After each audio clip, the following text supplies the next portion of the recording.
আজকে ডক্টর ইউনূস ঘোষণা দিয়েছে যত মিথ্যা মামলা আছে বাংলাদেশে এই বৃহস্পতিবারের আগে সব যেন নষ্ট হয়ে যায়। ডক্টর অ্যাক্টিভিটিস কথাবার্তা যে কাজকর্ম যা দেখছি এভাবে যদি কিছুদিন চলতে থাকে এদেশ থেকে সত্যি যে জুলুমগুলো হয়েছিল কিছু ক্ষত কাটবে। তাকে সময় দেওয়া দরকার। যারা আছে তাদেরকে আমরা সময় দিতে চাই, অত তড়িঘড়ি করার দরকার নেই। গতকালকে যারা এই তড়িঘড়ি করেছিলেন কি আনসার নাকি কিসের আনসার? পুলিশ ছাড়া এদেশ যদি চলতে পারে আনসারের কোনো দরকার নেই, ও ছাতা বিলুপ্ত করে দেওয়া দরকার। আরে 9 সাল থেকে 23 সাল পর্যন্ত যারা ঢুকেছে একে একটা মানুষের জাত ঢুকেছে। মানুষের জাত যদি এই কয় বছরে ঢুকতো তাহলে রিমান্ডে আমার মতো এরকম একটা নিরীহ মানুষ, আমার শরীর চলে না। আর আমার সাথে যা করেছে, চোখ কালো কাপড় দিয়ে বেঁধে, পেছনে হাত হ্যান্ডকাপ দিয়ে বাঁধলে হাত এমনি কেটে যায়, মাজায় দড়ি দিয়ে মনে হচ্ছে ছাগল টেনে নিয়ে যাচ্ছে। কিচ্ছু জানি না ওই বিষয়ে, আন্দাজে 11 ঘন্টা টাঙিয়ে দিয়েছে। কত বড় কষ্ট ভেতরে থাকলে কথাগুলো বের হয় বলেন তো। আর গালি গালাজ তো সব ফ্রি, আমারে গালি দিলে তো হয়। কোরআনের পাখি বিশ্বনন্দিত মুফাসসির যা জোতা সাফ করার যোগ্যতা ওই শয়তানদের নেই। তার মা মাতালি তুলে কি গালি দিত। এই কাউন্টার টেরোরিজমের যে লোকটা দায়িত্বে ছিল আসাদুজ্জামান, একটা টাটকা নির্ভেজাল শয়তান। গত পরশুদিন সরকার ওরা একেবারে ওএসডি করে বাদ দিয়ে দিয়ে যা এবার ঠেলা বুঝবে, জনগণ পিটিয়ে বেরিয়ে ফেলবে। মানুষকে বলছে যে হুজুরকে মারো, যারা অফিসার ছিল ওরা নিচে আমারে দেখিয়ে বলছে যত পারো পিটা। কি আমার দোষ কি? বলে আমরা যা যা বলতে বলি এইগুলো আপনি ম্যাজিস্ট্রেটের সামনে যেয়ে বলবেন, যদি না বলেন আপনার বউ তুলে নিয়ে আসবে। চরিত্র দেখেছেন?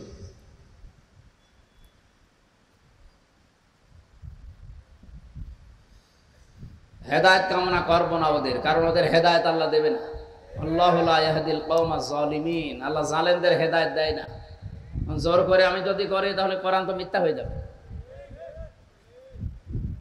কি আপনি ভুল ধরেন? আমি বলেন না হুজুর দোয়া করেন, দোয়া করে করবো কি? ওদের জন্য তো দোয়া করা নিষেধ। ওয়ালা তুসাল্লি আলা আহাদিম মিনহুম মাতা আবাদা ওয়ালা তাকুম আলা কবরি। সূরা তাওবার 84 নম্বর আয়াতের প্রথম অংশে জানিয়েছেন, হে নবী, দোয়া করা দূরের কথা, ওরা মরে গেলে কবরের পাশে দাঁড়াবেন না।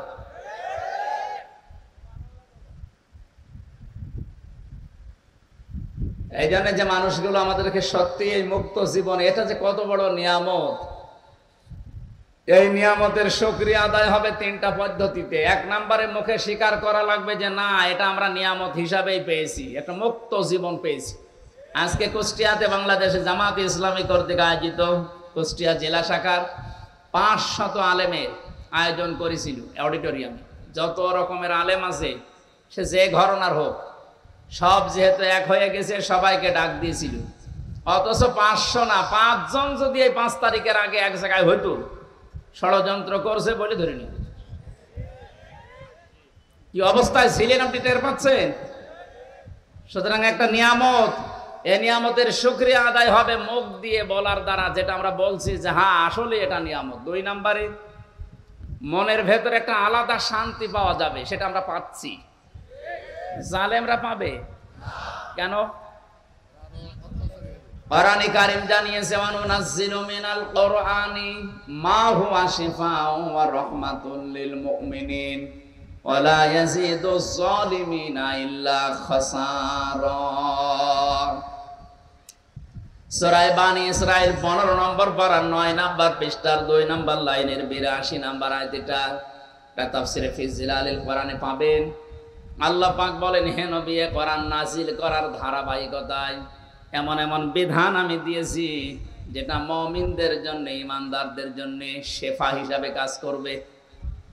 এটা যদি সত্যি রোগ মুক্তির কারণ হিসাবে দেখতে চান, দায়িত্বে যারা আছেন আহ্বান জানাচ্ছি, এ দেশে যত রকমের রোগ আছে এই রোগগুলোর জন্য চিকিৎসা করা লাগবে আল্লাহর কোরআন দিয়ে। আপনারা চুরি মুক্ত করার ঘোষণা দিচ্ছেন, মানুষের তৈরি করা আইন দিয়ে চুরি মুক্ত করা যাবে না। চোর মুক্ত হওয়া সম্ভব যদি সূরা মায়েদার 38 নম্বর আয়াতটা সংসদে কার্যকর হয়ে যায়। আস-সারিকু ওয়াস-সারিকাতু ফাকতাউ আইদিয়াহুমা জাযাআম বিমা কাসাবা নাকালাম মিনাল্লাহ ইলা আখির আয়াত। আল্লাহ রাব্বুল আলামিন আয়াতের ভেতরে যেটা জানিয়েছেন, সত্যিই যদি আমরা চুরি মুক্ত ঘোষণা দিতে চাই যে বাংলাদেশ চোর মুক্ত, আপনি আয়াতটা পাশ করেন এই দেশে, কোরআনের কথা মিথ্যা না, 100 ভাগ কার্যকর, আপনি চুরি মুক্ত দেশ পেয়ে যাবেন। জিনা মুক্ত করার জন্য আয-যানিয়াতু ওয়াজ-যানি ফাজলিদু কুল্লা ওয়াহিদিম মিনহুমা মিয়াতা জালদা। কোরআনে কারীমের সূরা নূরের এই আয়াতে আল্লাহ যে নির্দেশ দিয়েছেন, এটা যদি আজ দেশে আমরা অ্যাপ্লাই করতে পারি, সত্যি কথা বলছে দেশে জিনা থাকবে না। জিনা করার কথা মনে উঠলে স্বপ্ন তো সম্মত হয়ে যাবে। এখানে হাজারো হাজি, এই যে সভাপতি ও হাজি, আমি 16 সালে গিয়েছিলাম। এই যে চাটিয়াল ময়দানে 9 তারিখে পড়ে থাকে মানুষ, লক্ষ লক্ষ মানুষেরা পড়ে আছে খোলা আকাশের নিচে, কোনো বেড়া দেওয়া নেই। যুবক যুবতী পাশাপাশি শুয়ে আছে, কোনো পাহারাদের নেই, বেড়া দেওয়া নেই, কিচ্ছু নেই, কিন্তু কেউ কারো দিকে তাকায়ও না। খারাপ ধারণা তো দূরের কথা। আবহমান কাল থেকে চলে আসতেছে, আজ পর্যন্ত পৃথিবীর মানুষ এই তথ্য দিতে পারে না, এর রেকর্ড নেই যে ওখানে 5টা মেয়ে ইজ্জত হারিয়েছে। কথা বলেন না কেন? 5টা মেয়ে হাইজ্যাক হয়ে গেছে। কথা বলেন না কেন? এটা এমনি এমনি হয়েছে? কোরআনের যে নির্দেশ, যে নার্সে আইন, এটা ওখানে থাকার কারণে ওটা যে নিরাপদ। বাংলাদেশের 56,000 বর্গ মাইলে যদি আয়াতটা কার্যকারী করা যায়, এই দেশেও ওই ময়দানের মতো এ দেশটাও শান্তি, স্বস্তি, নিরাপত্তায় আল্লাহ ঢেকে দেবেন। এজন্য কোরআন নাজিল করার ধারাবাহিকতায় যে ঔষধগুলো আল্লাহ দিয়েছেন, এটা মুমিনদের জন্য শেফা, রোগ মুক্তির কারণ। যত রকমের রোগ আছে এর ভেতরে চিকিৎসা আছে। আমাদের ভেতরে মানুষ হিসাবে হিংসা থাকতে পারে না, পারে না? এই হিংসা দূর করার জন্য আল্লাহ ঔষধ দিয়েছে কোরআনে। এত হিংসা আমার দলের লোকের হোক, আমার হোক, অন্য কারো যেন না হয়, এরকম মানুষ দেশে নেই। এক লোক চাষবাস করত, মাটি নাঙ্গল দিয়ে চাষ করতে গিয়ে একটা টোপলা পেয়েছে। চিন্তা করছে কি, দেখি বাড়িতে নিয়েছে, ভেতর থেকে একটা দৈত্য বের হয়ে বলছে, মালিক কি চান? কি চাই মানে? যা চাবেন আমি তাই এনে দিতে পারবো, কিন্তু সমস্যা হচ্ছে আপনি যা চাবেন আপনাকে দেব, আপনার পাশে যে থাকবে ওই জিনিস তার ডবল হয়ে যাবে, আর দরকার নেই। বাড়িতে নিয়ে স্ত্রীকে বলছে এটা নাড়বা না। উনি মাঠে গেছে, মেয়ে লোককে যেটা নিষেধ করবেন, নিষিদ্ধ জিনিসের প্রতি মানুষের ঝোঁক সারা জীবনই একটু বেশি। ওরে বলেছে এটা নাড়বা না, খোলবা না। অবশ্য দেখি কি আছে, যেই খুলেছে দৈত্য বের হয়ে বলে, মালিক কি চান? কি চাই মানে দেখো না কি ঘরে আছি, আমি একতলা বাড়ি চাই। ও তো জানে না যে আমার একতলা হলে পাশের বাড়ি কয়তলা হবে। যেই বলিস আবার একতলা বাড়ি চাই, আশপাশের সব 2 তলা হয়ে গেছে। লোকটা বাড়ি থেকে, মাঠে থেকে বাড়ি এসে দেখে না, কই আমার বাড়ি কই। কষ্ট করে বাড়িতে গিয়ে বলে, কই সেই টোপলা কই? নাড়া দিয়ে ফেলিস। তুমি তো নাড়া দিলে, বাইরের অবস্থা জানো যে না, এই দেখো বাড়ি চেনা এখন দুষ্কার, কি করবো? এটা আবার নিয়ে আসো। নাড়া দেওয়ার পরে দৈত্য যখন এসেছে বলে, কি চান? কি চাই বসো না, আমার 1 চোখ কানা করে দাও। আমার যদি 1 চোখ কানা হয়, তে সবার কয় চোখ কানা হবে? হিংসা। আমার হোক অন্য কারো না হোক, এ রোগ মুক্ত করার জন্য কোরআনে কারিম আল্লাহ বিধান দিয়েছেন। অহংকার যেটা একটা রোগ, তাকাব্বুরি যেটা একটা রোগ, রিয়া যেটা একটা রোগ, লোক দেখানো, প্রত্যেকটি রোগের ধারাবাহিকতায় আল্লাহ ঔষধ নাজিল করেছেন। ওয়ালা ইয়াজিদুজ জালিমিনা ইল্লা খাসারা। আল্লাহ পাক বলেন কিন্তু জালেমদের জন্য শুধু ক্ষতি বৃদ্ধি ছাড়া কোনো ঔষধ কোরআনে নেই। এই জন্য আপনার জন্য আমার আফসোস হচ্ছে, সূরা ফুরকানের ভেতরে আছে জালেমরা কিয়ামতের দিন এত আফসোস করবে নিজের আঙ্গুল পর্যন্ত চিবানো আরম্ভ করবে। এটা মিথ্যা কথা বলেন? এটাকে 100% বিশ্বাস করেন যে সূরা ফুরকানের এই আয়াত সত্য? বলেন বলেন। এই আয়াত যদি 100% আপনি বিশ্বাস করেন যে সত্য, এই পৃথিবীতে যারা জালেম এখনো পর্যন্ত জীবিত আছে, মারা যাচ্ছে, কি পরিণতি বলেন তো তাদের? আমরা যেন কোনো বিষয়ে জুলুমকারী হয়ে না যাই, খুব খেয়াল রাখা লাগবে এটা। এজন্য যদি নিয়ামতের শুকরিয়া আদায় করতে চান, অবশ্যই আপনাকে নিয়ামতের জন্য আল্লাহ যেটা দিয়েছেন আপনার মনের ভেতরে একটা আনন্দ শান্তি পাওয়া লাগবে আলাদা। আর এটা পাবে শুধু মুমিনরা। কারা? ইন্নামাল মুমিনুনা আল্লাযীনা ইযা যুকিরাল্লাহু ওয়াজিলাত কুলুবুহুম ওয়া ইযা তুলিয়াত আলাইহিম আয়াতুহু যাদাতুহুম ঈমানা ওয়া আলা রাব্বিহিম ইয়াতাওয়াক্কালুন। আমার দৃষ্টিতে ঈমানদার বলা হয় তাদেরকে যাদের বড় বড় দাড়ি আছে। হ্যাঁ,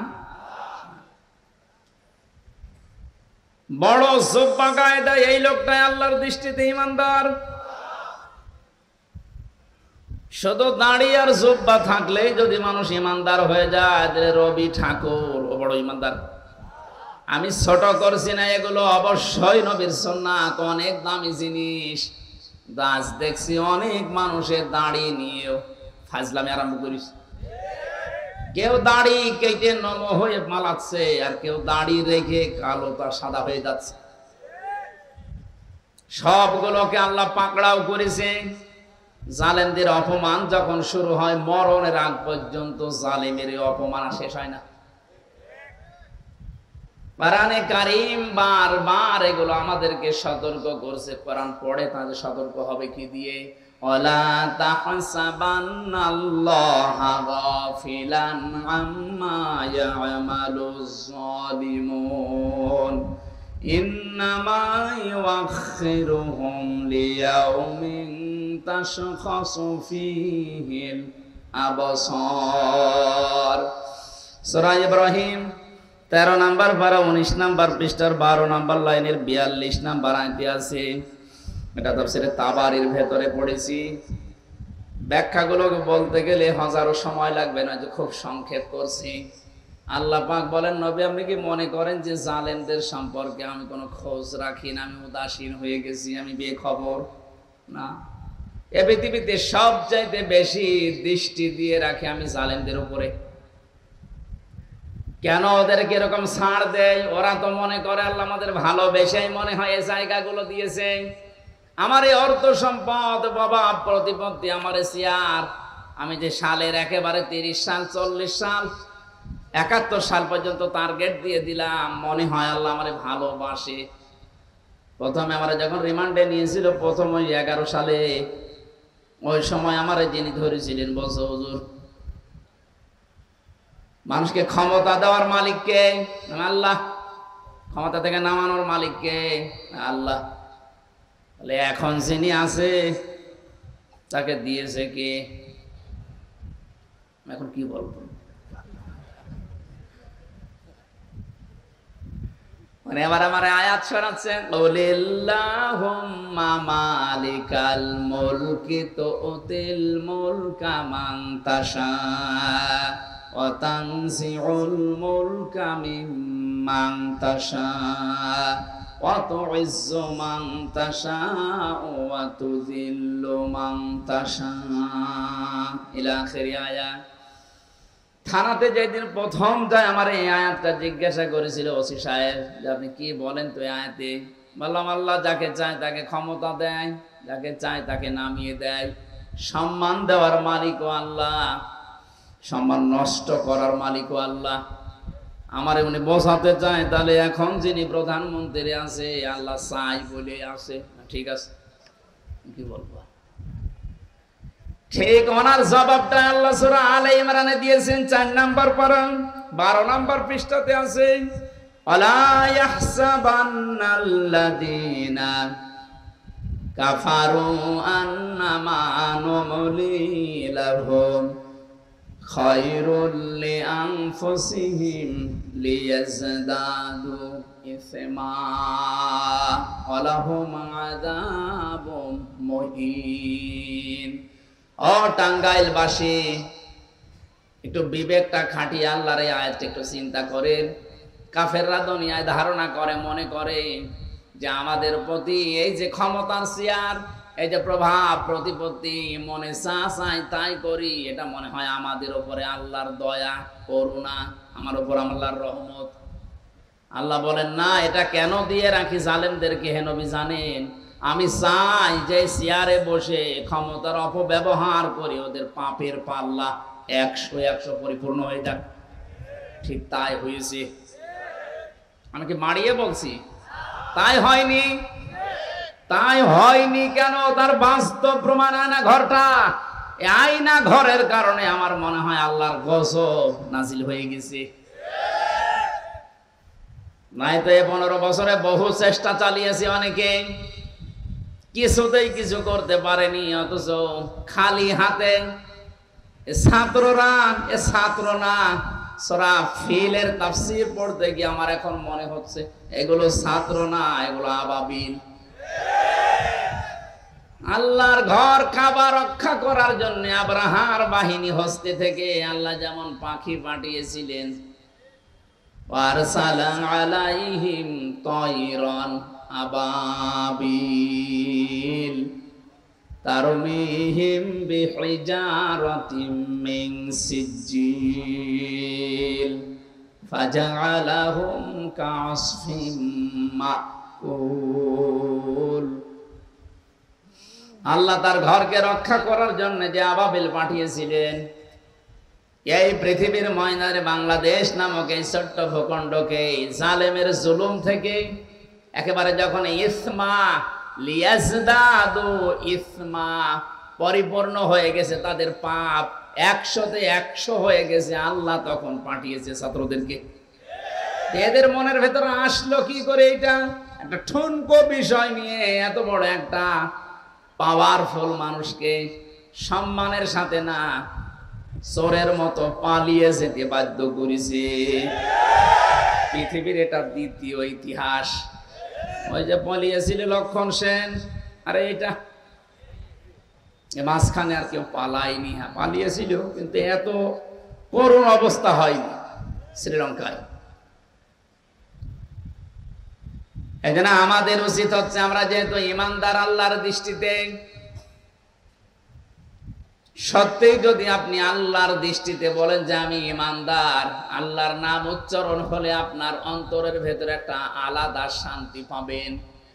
এই শান্তির ব্যাখ্যা করতে গিয়ে মুফাসসিরিন ইকরাম লিখেছেন, যাদের ভেতরে ঈমান আছে তাদের সামনে কোরআনের আলোচনা হলে তাদের পশমগুলো খাড়া হয়ে যায়।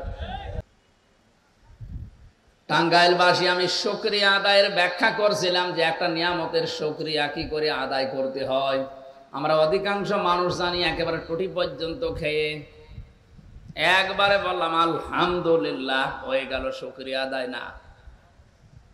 লাযিদান্নাকুম এই শব্দের ব্যাখ্যায় মুফাসসিরিন ইকরাম বলেন 3টা শর্ত যদি তুমি মানতে পারো তাহলে নিয়ামতের শুকরিয়া আদায় হবে। 1 নম্বরে মুখে মুখে বলা লাগবে যে হ্যাঁ এটা নিয়ামত। 2 নম্বরে মনের ভেতরে একটা আলাদা শান্তি পাবেন। 3 নম্বরে ওই নিয়ামতকে পূর্ণতায় পৌঁছানোর জন্য সর্বাত্মক চেষ্টা করে ওই জায়গা মতো পৌঁছিয়ে দেওয়া খায়েশ আপনার থাকবে। এ বাংলাদেশের 5 তারিখের আগে একটা জরিপ পেয়েছিলাম, মাত্র 100 জনের 18 থেকে 20 জন মানুষ চাইতো যে দেশে কোরআনের আইন চালু হোক। 5 থেকে আজকে 26 তারিখ, মাত্র এই 20-21 দিনের ব্যবধানে এখন আজকের জরিপ দেখেন, প্রায় 35% মানুষ এদেশে এখন চাচ্ছে যে আল্লাহর কোরআন দিয়ে এই দেশটা চলুক। আপনি সময় যেতে দেন, কিছুদিনের পরে দেখবেন এদেশে 51% মানুষ চাচ্ছে আল্লাহর কোরআন দিয়ে যেন এই দেশটা চলে। তখনই দেখবেন শান্তি কারে বলে। এই ফাঁকে কিন্তু অনেকে মেয়েদেরকে জুজুর ভয় দেখাচ্ছে যে ইসলাম যদি এসে চলে আসে তোমরা কিন্তু একেবারে বোরকার ভেতরে, ঘরের ভেতরে বন্দী হয়ে যাবা। এই জুজুর ভয় দেখাবেন না। ইসলাম কায়েম হলে পৃথিবীতে সব জায়গায় সম্মানে থাকবে মেয়েরা।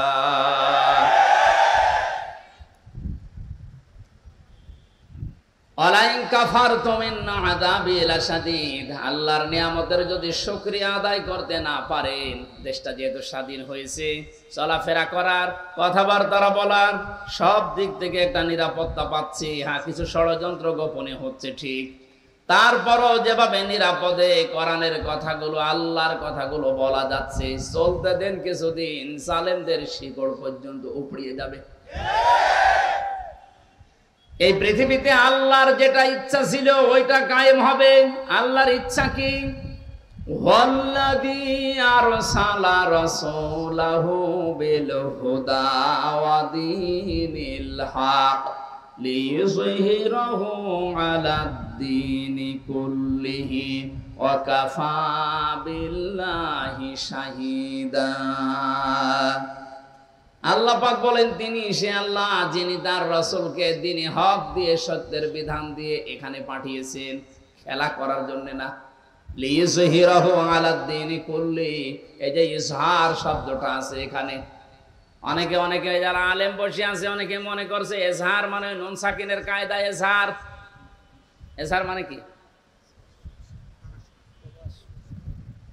এজহার মানে এমনি শাব্দিক অর্থ প্রকাশ করা। আমি প্রায় 33টার মতো অর্থ পেয়েছি এজহারের।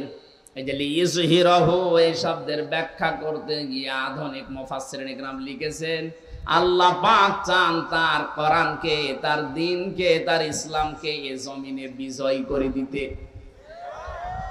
তাহলে এজহার মানে শুধু প্রকাশ করা না, স্পষ্ট করা না, এজহার মানে বিজয় করা, দাঁড় করানো। এদেশে কোরআনে কারিমকে বিজয়ী করার মাধ্যমে আল্লাহর এই নিয়ামতের শুকরিয়া আদায় করা সম্ভব। এইটাই হবে আসল শুকরিয়া। সুতরাং আমরা এটা চাই।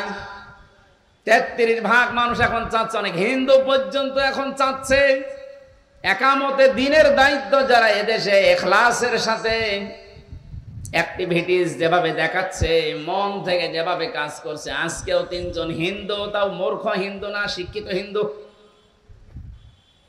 যারা জামাতের কেন্দ্রীয় যিনি আমির আছেন ডাক্তার শফিকুর রহমান, ওনার হাতে হাত দিয়ে আজকে তারা মুসলমান হয়ে গেছে মানবতার সেবার কারণে।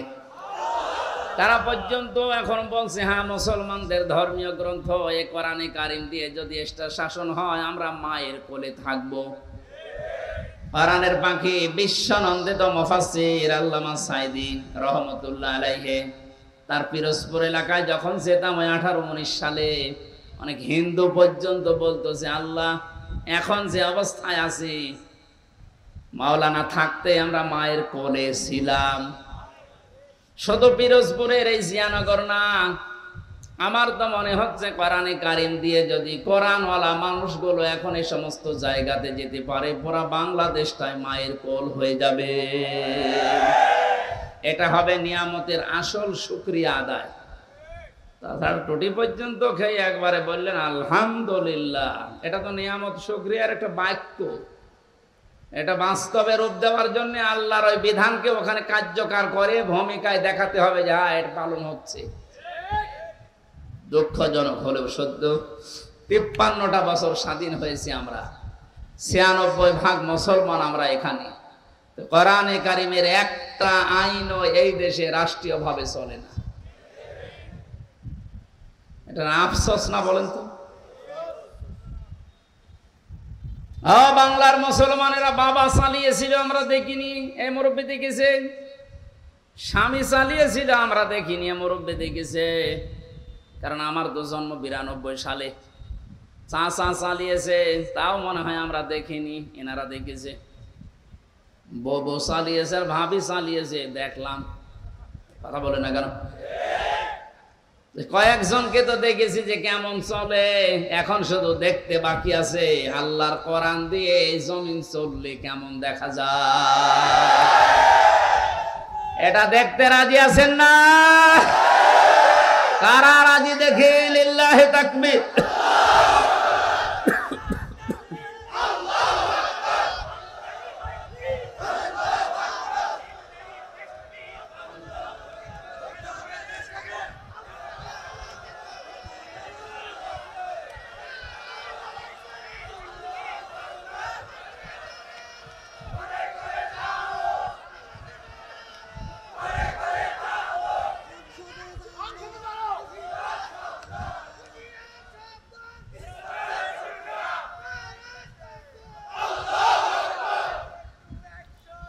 আলহামদুলিল্লাহ ভাই, দরুদ আর সালাম পড়ছি আমাদের নবী মুহাম্মদ রাসূলুল্লাহর উপরে, যাকে আল্লাহ শুধু বাংলাদেশের জন্য পাঠিয়েছিলেন।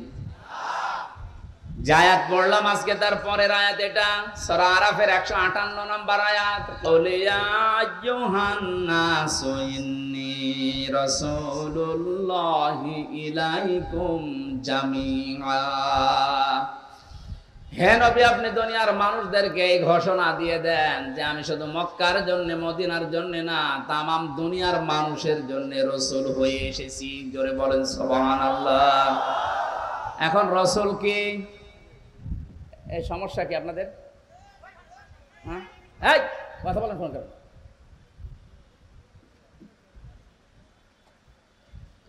এবার আমরা আয়াতের তাফসিরে যাচ্ছি। সূরা আরাফ 157 নম্বর আয়াতটা পড়েছি। পুরো আয়াত শেষ হবে কিনা জানি না, যতটুকু পারি আমি তাফসীর আকারে কথা বলবো। নাকি সাপের কাহিনী শুরু করব? হ্যাঁ, এখন সাপের কাহিনী, মাছের কাহিনী, বাবার কাহিনী যারা বলতো খুব ভয় আছে। ওরা জানে যে আমরা যা করেছি এদেশে জালেমরা থাকার কারণে কেউ কিছু বলে নাই। এখন মাজলুমরা যেহেতু আছে, এরা ধরলে আর ছাড়বে না। আজকে এসেছিল চট্টগ্রাম থেকে আসাদ ভাই, উনি বলছিল নূরে বাংলার ইংলিশ বাংলা হয়ে ফিরেছে। চট্টগ্রামে নূরে বাংলা ছিল না? আর ওই দেশে জাঙ্গিয়া হুজুর, কি যেন জাহাঙ্গীর হুজুর, এই দুইটা এখন রাস্তায় বের হতে ভয় পাচ্ছে। কারণ ওরা জানতো এতদিন জালেমের আশ্রয় ছিলাম, মাজলুম এখন যা, এ তো ওই সমস্ত সাপের কাহিনী, মাছের কাহিনী শুনবে না। এ ঝামেলা এখন তাহেরি ভাইও আছে। কারণ ইয়ালি বাবা, শালি বাবা, দয়াল বাবা কেউ শুনবে আর? কোরআন হাতে নিয়ে প্রতিটি শব্দের 8টা 10টা 15 20টা করে অর্থ বের করেন। তাফসিরের নাম বলে তাফসির আকারে কথা বলেন, এইটা শুনতে আমরা রাজি আছি। আজকে যে আয়াত পড়েছি এখানে প্রায় 3টা 6টা আর 4টা, কয় হয়? 13টা। 3 4 আর 6 কত? 13টা বিষয় দিয়েছেন আল্লাহ। আমরা তাফসির আকারে একটা একটা করে বলবো। যাবেন না তো নাকি? থাকবেন? ঠিক আছে। সূরার নামকরণ থেকে তাফসীর করার জন্য তাফসীরে তাবারিতে এটা খাজেনি কয়েকটা তাফসীরের ভেতরে দেখেছি যে উসুলে তাফসীরের যে নিয়ম নীতি আছে, কোন আয়াত থেকে যদি কেউ কথা বলতে চায় 6টা বিষয় যেন সামনে রাখে। কয়টা? 1 নম্বরে শুদ্ধ তেলাওয়াত, যেটা আমরা করেছি। 2 নম্বরে মাতৃভাষায় অর্থ, এখন আমরা বলবো। 3 নম্বরে ওই সূরার নামকরণ কি। 4 নম্বরে ঐতিহাসিক প্রেক্ষাপট কি ওই আয়াতের। 4 নম্বরে আয়াতের বাস্তব কিছু ব্যাখ্যা দেওয়া লাগবে। ওই মানধাত আমলে কি হয়েছে ওটা বাদ দেন। এখন যুগের জ্ঞানের আলোকে বাস্তবতার নিরিখে এর সাথে মিলিয়ে বাস্তব ব্যাখ্যা আয়াত থেকে বের করা লাগবে। 6 নম্বরে যারা উপস্থিত হবে এই বাস্তব ব্যাখ্যা এখান থেকে নিয়ে বাড়ি যাবে। কয়টা? এই 6টা বিষয় সামনে রেখে আমরা কথা বলবো ইনশাআল্লাহ। আল্লাহ রাব্বুল আলামিন বলেন, আল্লাযীনা ইয়াত্তাবিউনার রাসূলান নাবিয়্যাল উম্মিয়া, যারা অনুসরণ করে এবং করবে। ইয়াত্তাবিউনা মুজারে, এটা বর্তমান ভবিষ্যৎ, প্রেজেন্ট ফিউচার। এখন যারা করছে ভবিষ্যতেও করবে। এখানে মুহাম্মদুর রাসূলুল্লাহ যেহেতু তামাম দুনিয়ার রাসূল, তিনি তার তিনটা পরিচয় আল্লাহ নিজে তুলে ধরেছেন। সুবহানাল্লাহ। এক নম্বরে আল্লাহ বলেন, তোমরা যারা অনুসরণ করবা, তিনি পরিচয় দিচ্ছেন রাসূল তার। আল্লাযীনা ইয়াত্তাবিউনার রাসূলা, তিনি এক নম্বরে তার পরিচয় হচ্ছে তিনি রাসূল। কি রাসূল কাকে বলে, কেন রাসূল বলা হয়, আমরা সামনে যাচ্ছি। দুই নম্বরে তার পরিচয় হচ্ছে তিনি উম্মি। তিন নম্বরে তার পরিচয় হচ্ছে তিনি নবী। নবী কি, নবীর অর্থ কি, নবীকে কেন পাঠানো হয়, নবীর উদ্দেশ্য কি, আমরা সামনে একটা একটা করে সব যাবো ইনশাআল্লাহ। ওই যে হিরাহুর ব্যাখ্যায় বলছিলাম না, নবীদের উদ্দেশ্য এইটা যে দুনিয়ায় যত নিয়ম নীতি ধর্ম বানানো আছে সবকে পেছনে ফেলে দিয়ে আল্লাহ যেটা পাঠিয়েছেন ইসলাম, এটা বিজয়ী করে দেখাবে। এইটাই নবীদের কাজ। এখন নবী নেই, ওইটা নাইবে নবী এবং নবীর উম্মতদের আসল কাজ, যে দুনিয়াতে কি করে দিনকে বিজয় করা যায়, সেটা করার জন্যই সব ঘরানার আলেম ওলামা এখন এক হয়ে যাচ্ছে। আমি তো সূরা নসরের ওই আয়াতটার দিকে তাকালে দেখতে পাচ্ছি, বাংলাদেশ দেখে দেখে মনে হয় আল্লাহ আয়াতটা এখন নাজিল করছে। আরাইতান নাসা ইয়াদখুলুনা ফি দীনিল্লাহি আফওয়াজা। আল্লাহ পাক বলেন, হে নবী, আপনি দেখতে পাবেন যখন আল্লাহর সাহায্য এসে যাবে, বিজয় যখন পেয়ে যাবেন, দলে দলে পালে পালে মানুষ ইসলামে প্রবেশ করছে। ৭৫টার উপরে ইসলামী দল ছিল এই দেশে, আর ২৭টার উপরে জেনারেল দল ছিল। ওগুলো এখনো দিক বিদিক, এখনো দলে বিদলে বিভক্ত বিভিন্ন হয়ে আছে। ১৪ দলের যারা তাকান, এখন বড় বড় যে মাথাগুলো সব মার্ডার মামলার আসামি। এই যে নুনু, কি যেন নাম, ইনু না নুনু, নামও জানি না।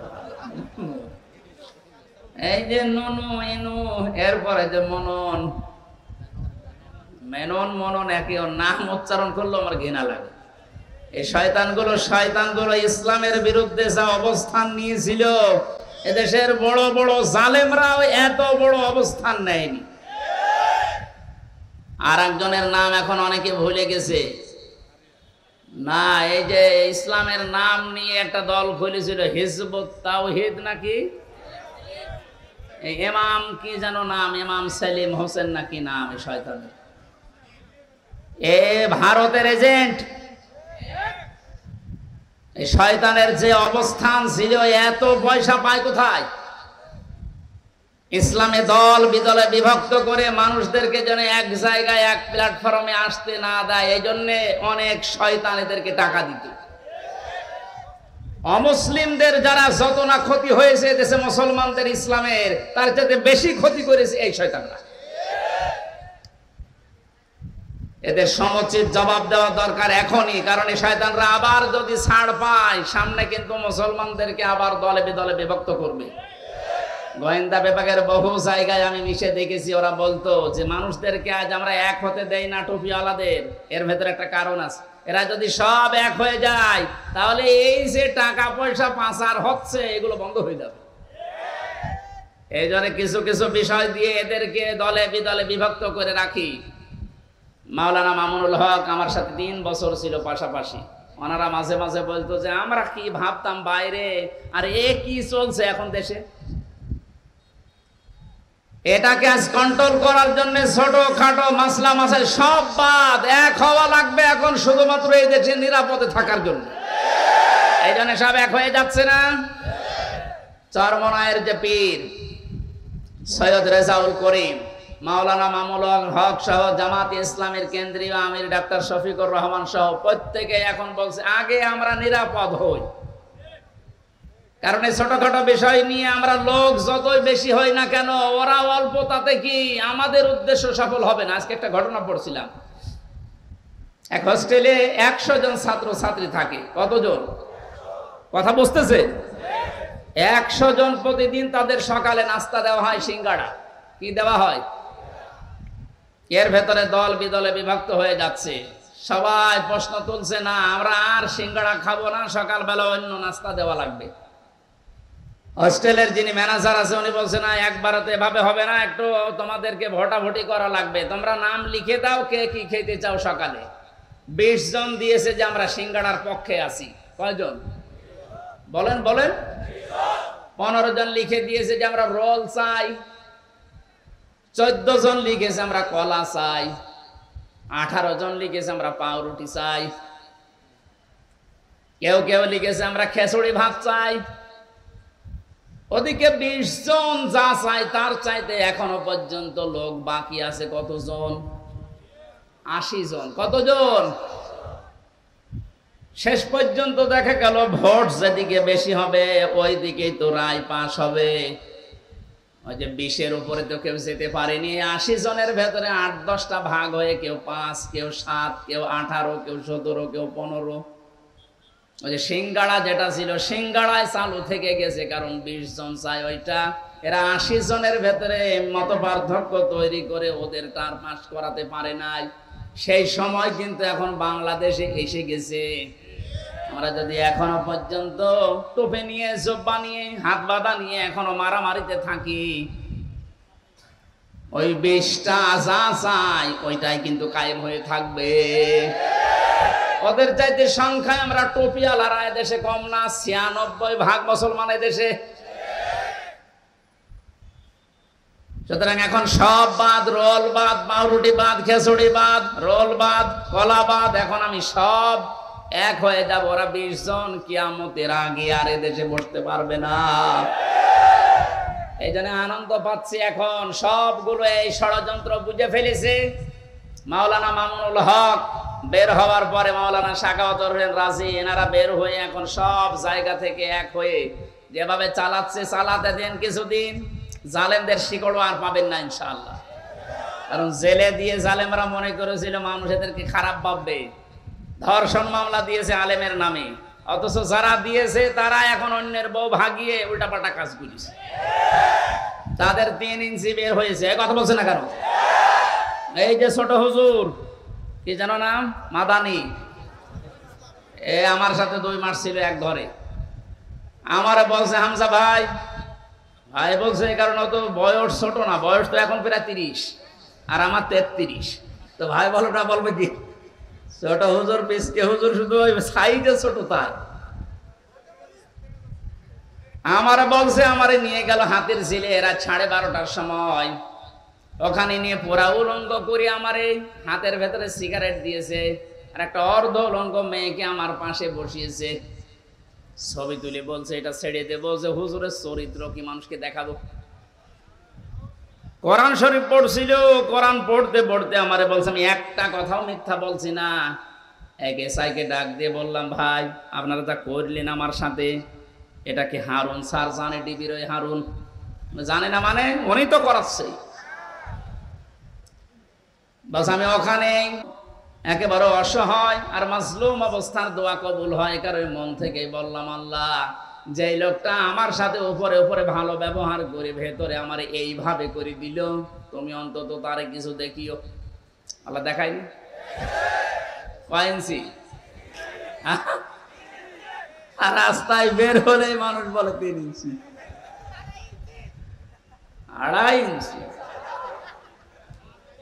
কোথায় নামিয়েছি আল্লাহ দেখেছেন? যা করেছিল ছোট হুজুরের সাথে ঠিক আল্লাহ তার চাইতে বেশি করে দেখিয়েছে। ছোট হুজুরের হয়তো অত ইঞ্চি না, কিন্তু ওর তো সব দিকে ফেলল মানুষ। আর বড় হুজুরের দোয়া কবুল হয়েছে, বলেছিল একটা ঝাঁকা দেব, একবারে দিল্লি গিয়ে পড়বা, তাই পড়িস। এখন মানসায় হুজুর, সেই যে হুজুর আমরা যারে আছে, আমাদের দোয়া তো কবুল হবে না। মন থেকেই দোয়া করেছি, যে যা করেছে আল্লাহ অতটুকুও যদি করো ওরা সহ্য করতে পারবে না। রিমান্ডে নিয়ে জেলখানায় পর্যন্ত, এই কাশিমপুর কারাগার আজকে মাগরিব থেকে এসব পর্যন্ত ওর পাশের দেওয়ালের পাশে মাহফিল ছিল। ওখানে ওই সময় যে জেলার ছিল হিন্দু, দেবদুলার, এই লোকটা আমার সামনে একটা মুসলমানকে, দাড়িওয়ালা মানুষ, নিরপরাধ, এই লোকটারে এমন পিটাইলো কারারক্ষী দিয়ে, এরপরে নিস্তালায় নিয়ে ডান্ডা বেড়ি দিয়ে বন্দি করে রাখলো। অথচ ৯৬% মুসলমান আমরা। ওর দাপটে পোড়া জেলখানাটা, বিশেষ করে হাই সিকিউরিটি কম্পন তৈরি হয়ে থাকতো। কোথায় পালিয়েছি? এই জুলুম যারাই করেছে তাদেরকে পিটিয়ে মানুষ মেরে ফেলবে না। নিরপরাধ যে মানুষগুলো, সাধারণ জেনারেল যে মানুষগুলো, কাউকে কিছু বলবেন না যদি আপনার ক্ষতি করে না থাকি। ওয়াইন আকাবতুম ফাআকিবু বিমিসলি মা উকিবতুম বি। অতটুকু প্রতিশোধ নেওয়া জায়েজ আছে যতটুকু সে অত্যাচার করেছিল। আর আমার তো মনে হয় অতটুকু করলেও এ দেশে জালেমরা কেউ টিকে থাকার কথা না। ব্যারিস্টার আরমানের মতো ৮ বছর মাটির নিচে রাখা হোক, কোন জালেম বেঁচে থাকে আমি দেখব।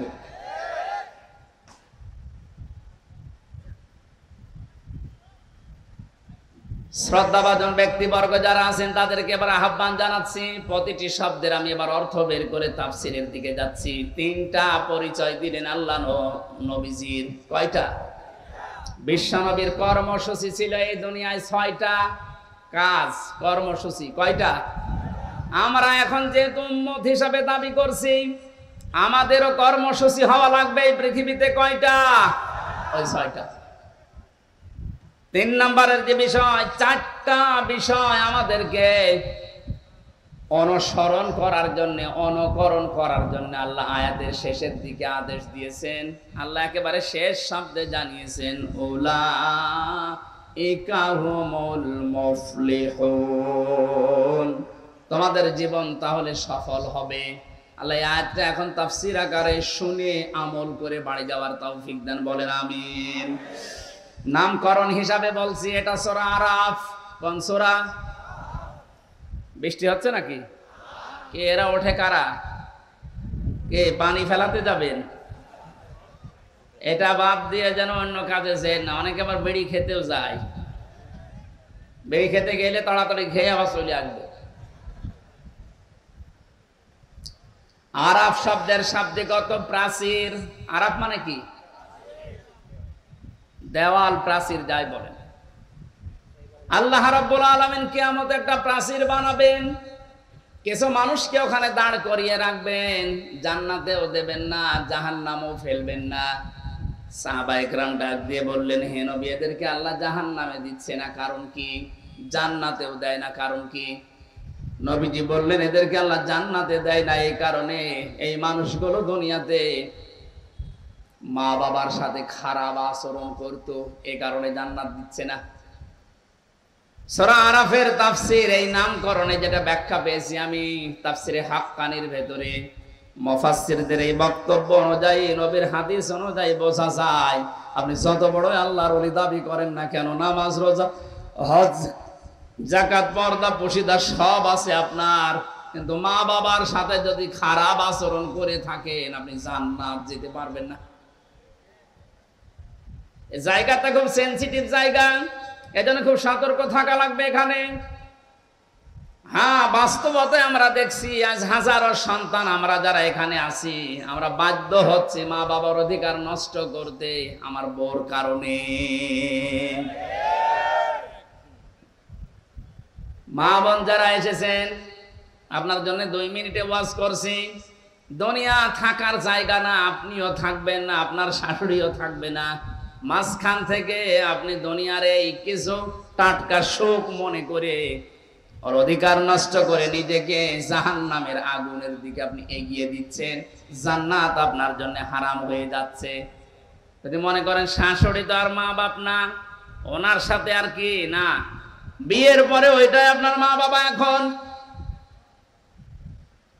নিজের মা বাবার সাথে যেভাবে আচরণ করে মেয়েরা, যা মনে মনে করে চলে, শ্বশুর আর শাশুড়ির সাথে যদি আচরণ করতো, বাংলাদেশে কোনো ছেলে আলাদা হতো না। মনটা একটু বড় করতে পারেন না? এই ছোট মনের কারণে সংসার ভেঙে যাচ্ছে। মাঝখান থেকে মা আর বাবার বরদোয়ায় পড়ে আমারও জীবনের উন্নতি নষ্ট হয়ে যাচ্ছে। হাদিস এটা কুদসি, বিশ্ব নবীকে দিয়ে আল্লাহ বলাচ্ছেন, হে নবী আপনি বলেন, পৃথিবীর কোন মানুষ যদি চায় যে তার সম্মান বেড়ে যাক, তার টাকা পয়সা বেড়ে যাক, তার প্রভাব প্রতিপত্তি বেড়ে যাক, মানুষের ভেতরে তার ভালোবাসা পয়দা হয়ে যাক, সে যেন নিজের মা বাবা আর নিজের রক্তের সম্পর্কের আত্মীয় স্বজনের সাথে ভালো ব্যবহার করে। অথচ যেটা আমরা 100 ভাগের 98 জন করতে পারছি না, শুধুমাত্র পরিবারে নিজের স্ত্রীর কারণে। এটা পারছেন না নিজের স্ত্রীর কারণে? কারা হাত তোলেন তো।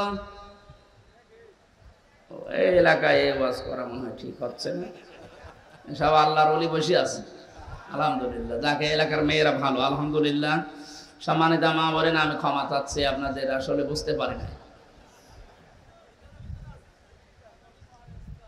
আমি ব্যাখ্যাগুলো বাদ দিচ্ছি। কেন আল্লাহ নিষেধ করেছিলেন মা বাবার সাথে খারাপ আচরণ করতে, আর এই কারণে কেন তাদেরকে জান্নাতে দিচ্ছেন না, এর ব্যাখ্যা ছিল আখফিদ লাহুমা জানাহাজ যুল্লি মিনার রাহমা ওয়াকুর রাব্বিরহামহুমা কামা রাব্বায়ানি সাগীরা। আল্লাহ পাক বলেন, পৃথিবীর মানুষেরা, সন্তান যারা আছো, তোমরা তোমাদের ডানাকে খবসন করে দিবা। খবসন শব্দের শাব্দিক অর্থ হচ্ছে ডাউন করার পরে ফল করে দেওয়া। আল্লাহ এখানে জানাহাজ যুল্লি লিখেছেন। জানাহন মানে ডানা, জিল্লুন মানে ছায়া বা বিনম্র বিনয়। এই পৃথিবীর ময়দানে আমরা দেখি কোন মানুষের ডানা হয় না, ডানা হয় পাখির। কার বলেন না কেন? পাখির ডানা আল্লাহ ধার করে নিয়ে এসে আমাদের লাগিয়ে দিলেন কেন? পৃথিবীতে বহু কিছু আমরা দেখি ডানাওয়ালা আছে, যেমন হেলিকপ্টারের ডানা আছে, প্লেনের ডানা নেই। তাদের ডানা আল্লাহ নিলেন না, পাখির টানলেন কেন? হেলিকপ্টারের ডানা ডাউন হয় কিন্তু ফল হয় না, ও আর উঠতে পারবে না। পাখির ডানার ভেতরে এমন এমন জিনিস আল্লাহ সেট করে রেখেছেন, এটা নরম হয়, মোলায়েম হয়, সফট হয়, কোমল হয়, তুলতুলে হয়।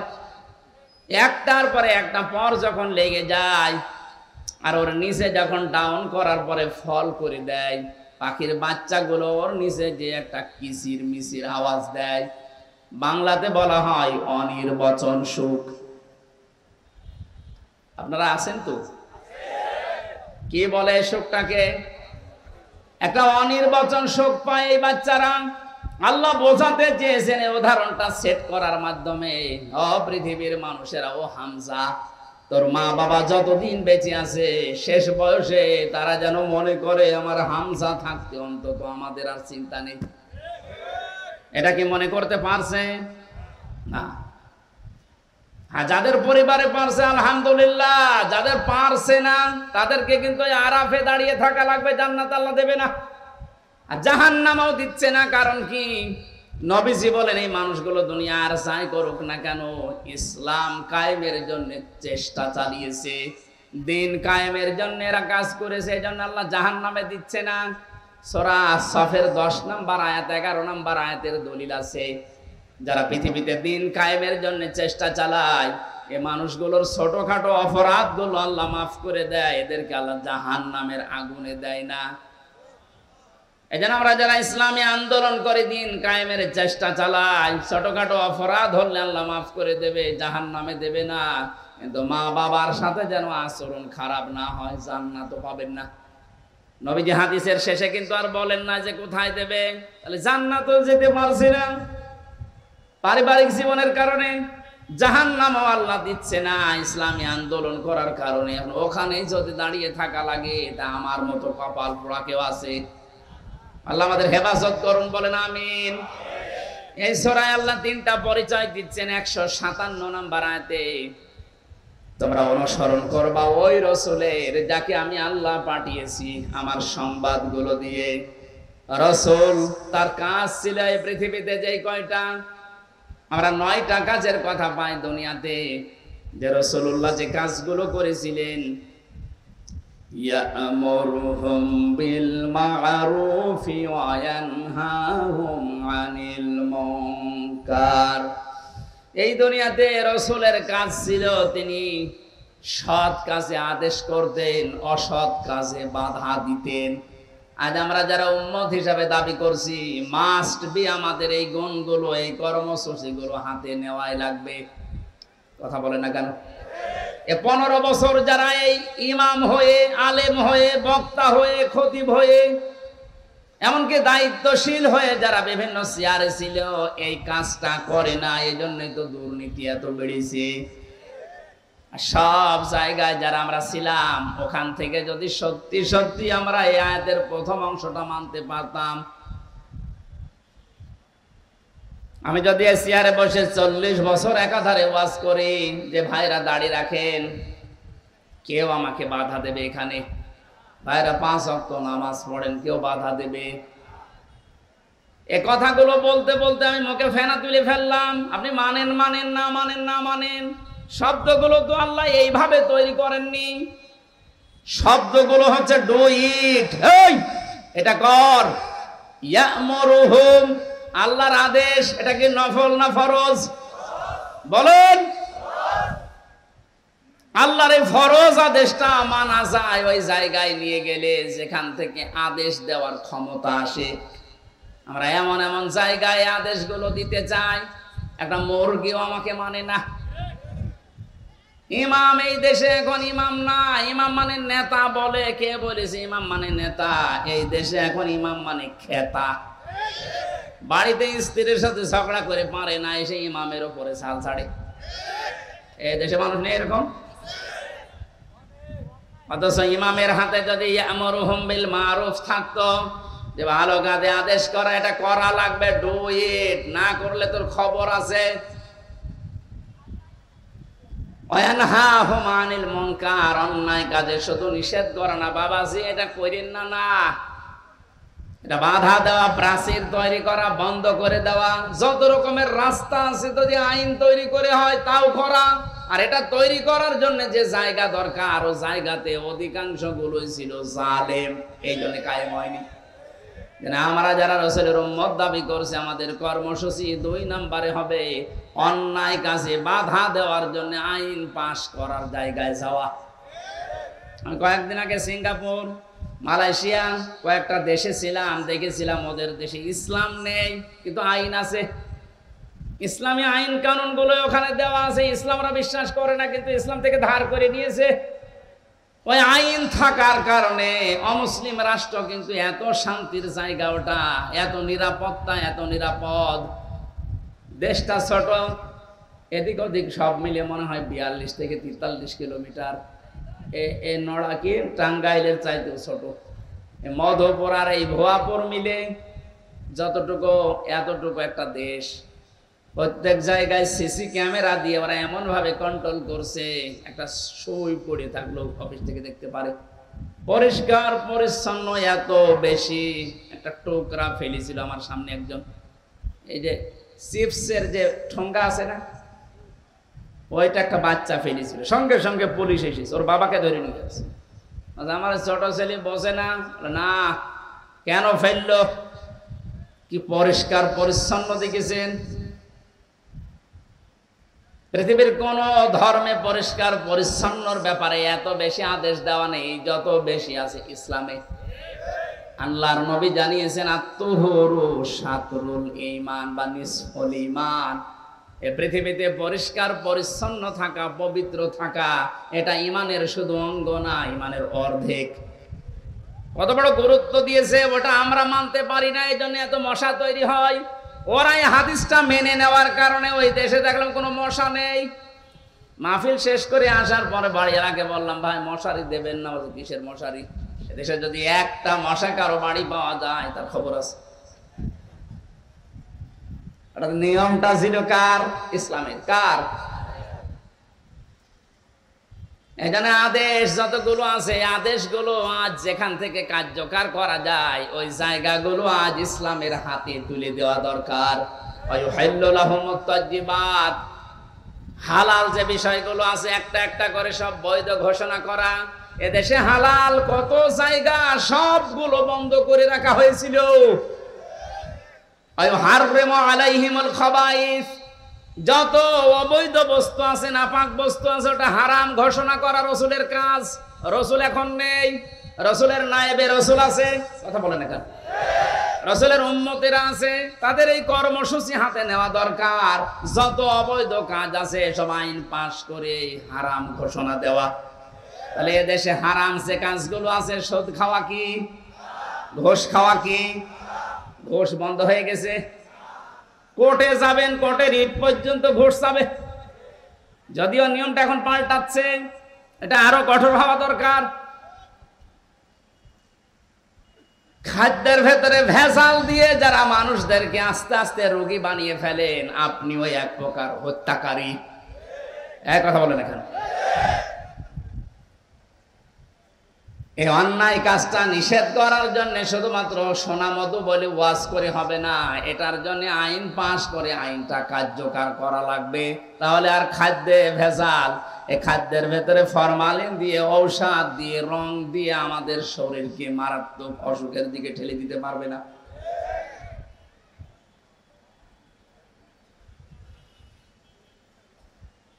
ويحل لهم الطيبات ويحرم عليهم الخبائث ويضع عنهم إصرهم والأغلال التي كانت عليهم। আল্লাহ পাক বলেন, হে নবী, আপনার কাজ হচ্ছে মানুষের উপর থেকে বোঝা নামিয়ে দেওয়া। যে বোঝা ছিল মাথার উপরে, বুকের উপরে পিষে মারছিল, আল্লাহর নবীর উম্মতদেরকে দিয়ে আল্লাহ সেই বোঝা অলরেডি নামিয়ে দিয়েছে। ষড়যন্ত্র তো থেমে নেই, এখনো পর্যন্ত মাঝে মাঝে ষড়যন্ত্র হচ্ছে, হবে সামনে। মোকাবেলা করার জন্য ছাত্র সমাজ সহ দেশের জনগণ এখনো কিন্তু সজাগ থাকা লাগবে। প্রধান বিচারপতির নামে একজন অবৈধ মানুষকে দিয়ে ওরা বিভিন্ন কায়দায় ছাত্র সমাজের বিষয়কে অম্লান করার জন্য চেষ্টা চালিয়েছিল, আল্লাহ নস্যাৎ করে দিয়েছে। এই 2 দিন ধরে ভুয়া একটা বিষয়কে সামনে এনে 12টা জেলায় এই দেশে এখন মাটির নিচে কি পানির নিচে, তাদের দুঃখ দুর্দশা দেখার জন্য এই দেশে যারা ইসলামপন্থী, যারা গণতন্ত্র চায়, তারা পর্যন্ত আজ পাগল হয়ে যাচ্ছে ওদেরকে বাঁচাতে। আর এরা এই সময় এখন আন্দোলন আরম্ভ করেছে, আমাদের বেতন বাড়াও। তোমরা আর কাজ পাওনি। মানুষ পানির নিচে হাবুডুবু খাচ্ছে, যার যা আছে। একটা ফকির কালকে দেখলাম একটা ভিক্ষা করে 70 টাকা পেয়েছে, সেখান থেকে 10 টাকা ওই বন্যার্ত মানুষদের জন্য দান করছে, আরো এখন আন্দোলন করে বেড়াচ্ছে। এগুলো সব ওই সালে নিয়োগ পাওয়া। এই ষড়যন্ত্র দিয়ে একটা চেষ্টা চালিয়েছিল, ছাত্ররা এমন পিটানি দিয়েছে সে বাপ বলে কুল পায় না। বোঝাটা নামিয়ে দিয়েছে। আমাদের হাজারো বোঝা এখনো সামনে আছে। আমাদের নবীর উম্মত দাবি করছে যারা, এই বোঝাগুলো আজ জাতির উপর থেকে, এই দেশের উপর থেকে একটা একটা করে বোঝাগুলো নামাতে হবে।